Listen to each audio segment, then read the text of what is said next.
President, I've been able to sit in and listen to the debate today. Bringing forward a bill that would do two simple things.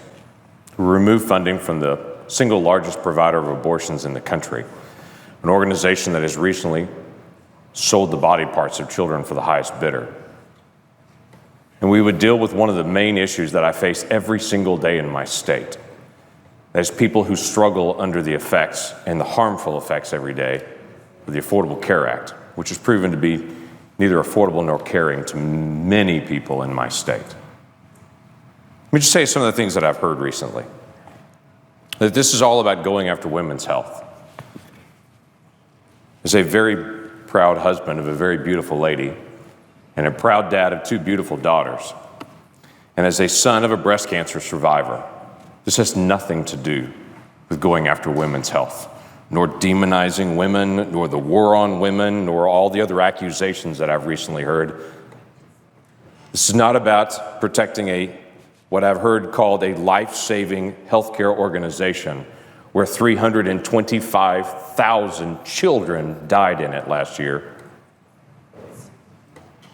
This is about a simple thing: children. Now, in the past, back in the old days, they used to identify just tissue as tissue. And the wart on your skin or other tissues in your body were expendable. And it was just tissue. So why does it matter? But now, not like in the past, because in the past people used to think that way.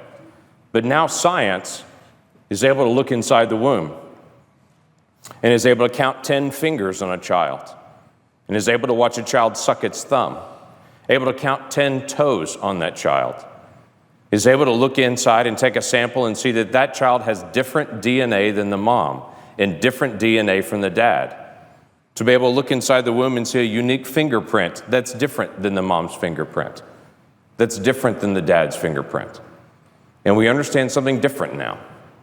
Because in the past, there was a belief that was just tissue. Now we understand that's not tissue, that's a child. And as Americans, we believe in a simple thing: life, liberty, and the pursuit of happiness.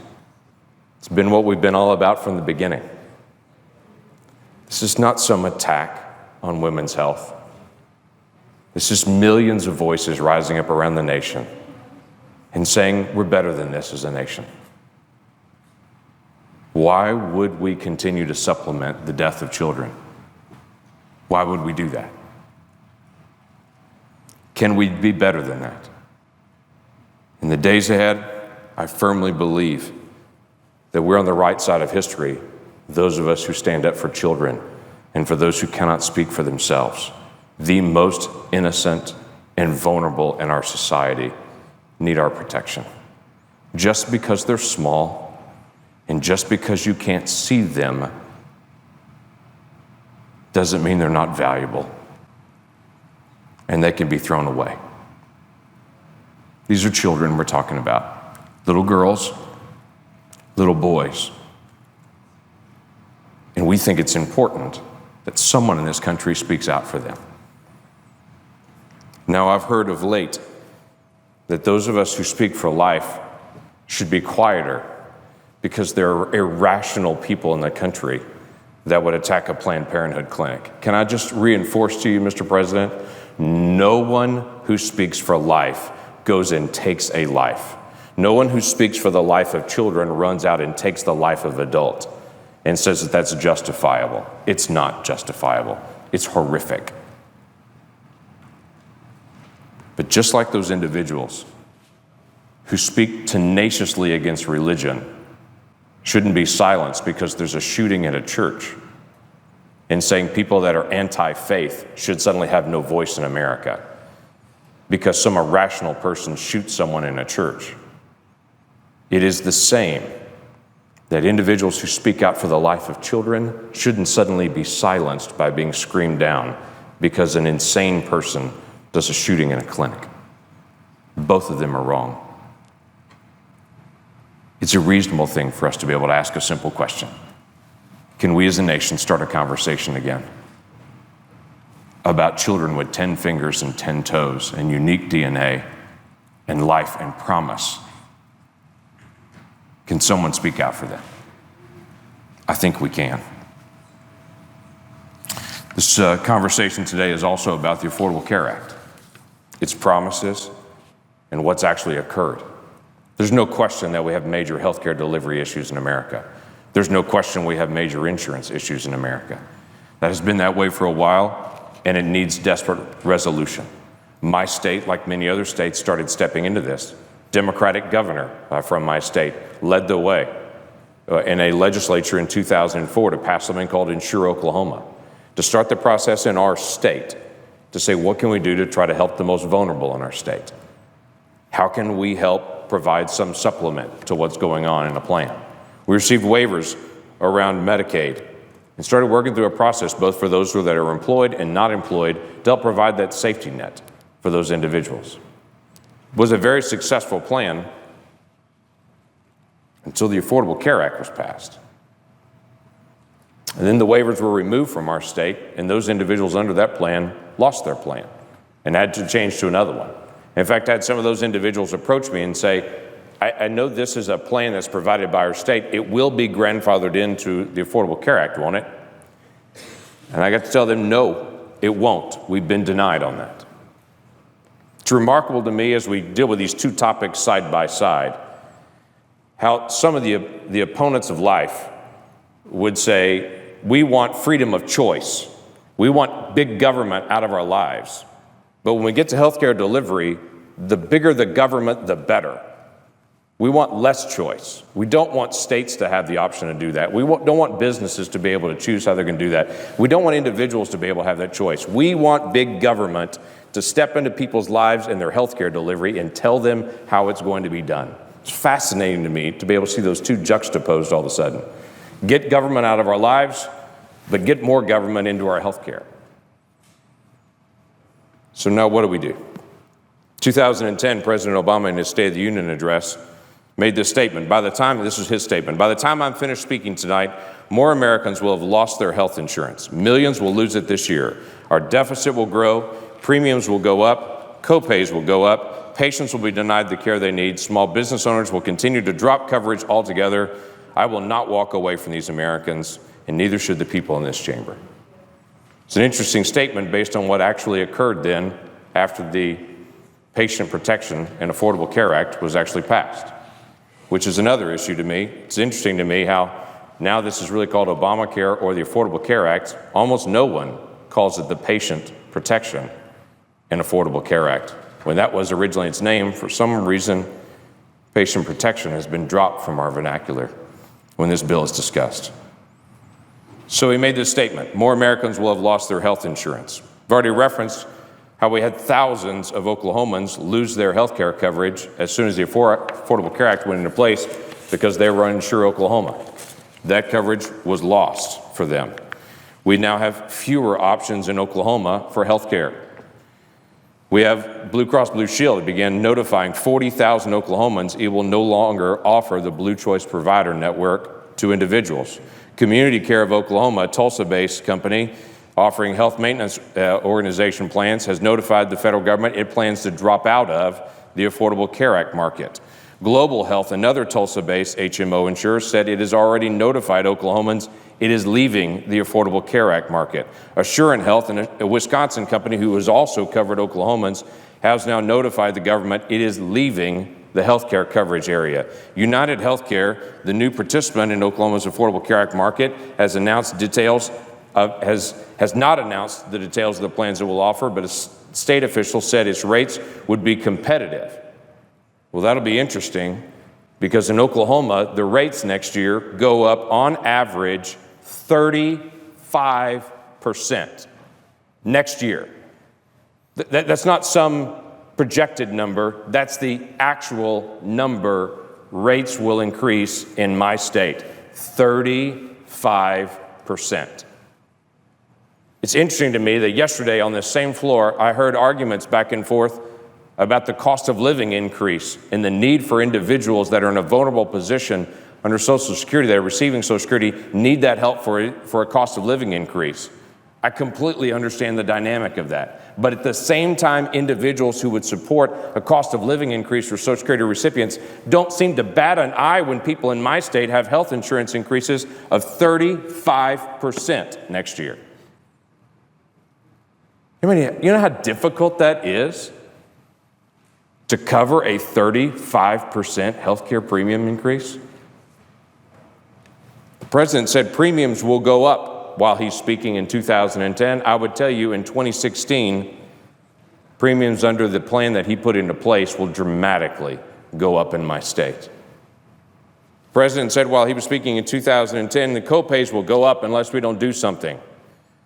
The editorial board of the great newspaper, the Oklahoman in Oklahoma, November 30th, said numerous reports have noted that policies sold through Obamacare exchanges increasingly rely on very high deductibles with limited provider networks. For someone with a major illness such as cancer, these policies are still beneficial, but for relatively healthy people, the deductibles are so high there's little functional difference between being uninsured and insured when it comes to an impact on your personal finances. I cannot tell you the number of Oklahomans that I've talked to that have said this one thing to me: I have insurance because the law requires me to do it, but it's so expensive I cannot use it.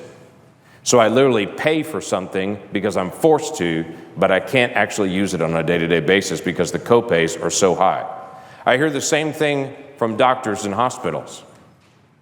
Hospitals were told that their charity care would go down because everyone would be forced to have insurance. Here's what I actually hear from the hospitals in Oklahoma. Their charity care has gone up, all of them. Their charity care and their write-off has gone up because now their individuals walk into those hospitals, say I have insurance, get the bill, and realize how high their payment will be, and they realize I cannot pay it. So their charity care has actually gone up. The statement was, patients from the President Obama in 2010, patients will be denied the care that they need. Well, let me give you an example. On June the 4th of this year, there was a highlight of Kayleen Richter, a 4-year-old girl who was denied coverage for prescriptions she needed for asthma under the marketplace. Loss of choice, loss of competition in my state. Instead of more options, we have fewer options. Doctors' offices are selling out because physicians can't seem to make ends meet. There's so many requirements on them, and they're selling out as private practice, going into larger hospital practices. Hospitals are actually having to take in diagnostic facilities. Hospitals are taking care of individual physician practices. Hospitals are combining with other hospitals. We see, instead of a large number of great competition happening, we see a smaller number of hospitals, a smaller number of entities, each of them larger and larger to be able to sustain that. We've even seen that nationally in the insurance market. Because of what is happening in the Affordable Care Act, it's pushing out insurance around the country. And this great statement of it's not government-controlled health care, it's insurance. Well, right now, Anthem, Cigna, Aetna, and Humana are all going through a combining process where those 4 insurance companies that are national large-scale companies realize they cannot make it under the Affordable Care Act, and they're merging into one giant company to see if they can make it as a giant company. Fewer options, fewer choices, centrally controlled health care. How do we turn this back? Well, I would tell you in some ways, you can't. Democrats that passed this and the president has succeeded in permanently changing health care in America. Those individual physicians that used to practice individual medicine all over the country that have now merged into larger hospitals, you don't undo that. Those individuals that were going to go into medical school but chose not to now, you don't undo that for a generation. These insurance companies that all combined into large groups, you don't undo that.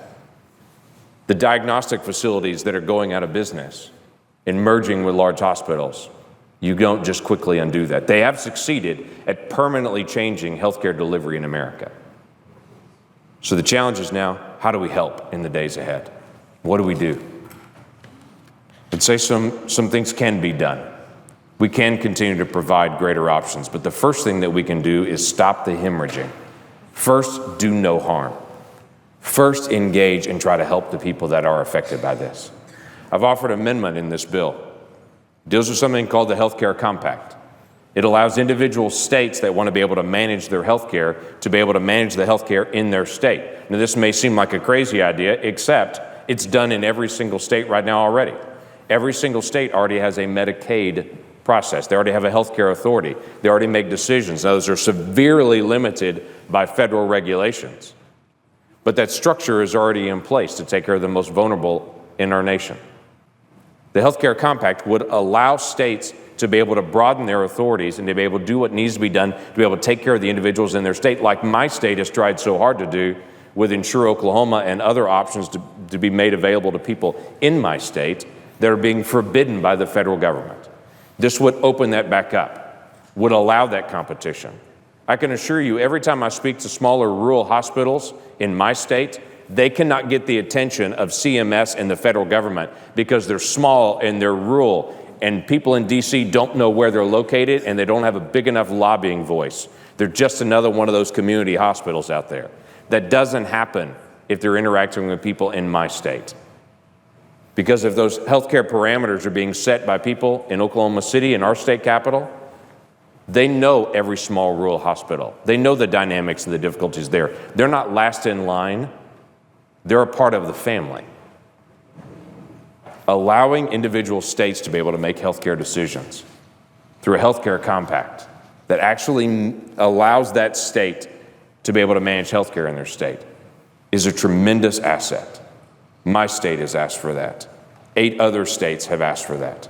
It's not an unfair request. It's something that we should make available to states that choose to do that. Now, will every state choose to do that? No. Probably some states would want the federal government to be able to manage more of their health care. Those states are free to be able to do that. But for states that want to be able to have that choice, allow them to be able to have that freedom to be able to do that. If they have the structure in place to be able to fulfill the needs within their state, why would we forbid it? Why in the world would we say, for those of us in Washington, D.C., that they know and care more for Oklahomans than Oklahomans? When the folks in Washington, D.C. say, no, we care more about that state and those people of that state rather than the people of that state, I think we're misguided in that. This can be done different. What are we up against? We're up against real people who really face real issues. And it's been incredibly difficult for them to be able to walk through the Obamacare transition. This is not about patient protection, and it's been far from affordable as prices continue to go up. Let me just read you one story from my state. It's of a lady who lives in a rural area in my state, which has been one of the toughest areas. The Affordable Care Act assumes everyone lives in New York City or some metropolitan area. Well, welcome to the rest of America.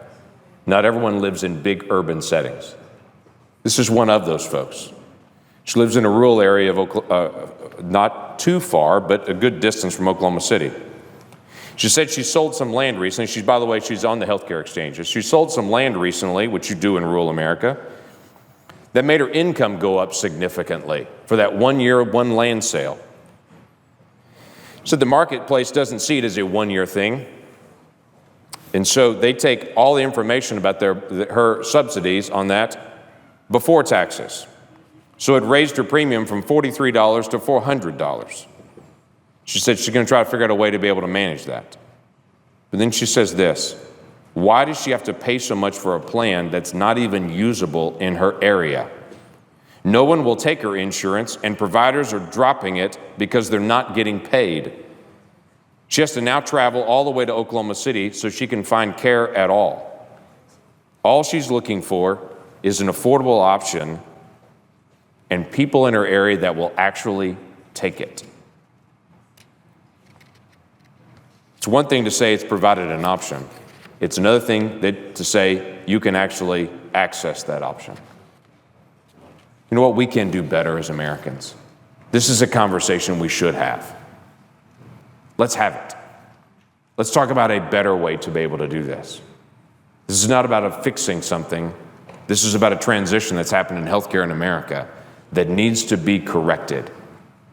We can never go back to where we were. There's been too much permanent damage in the system.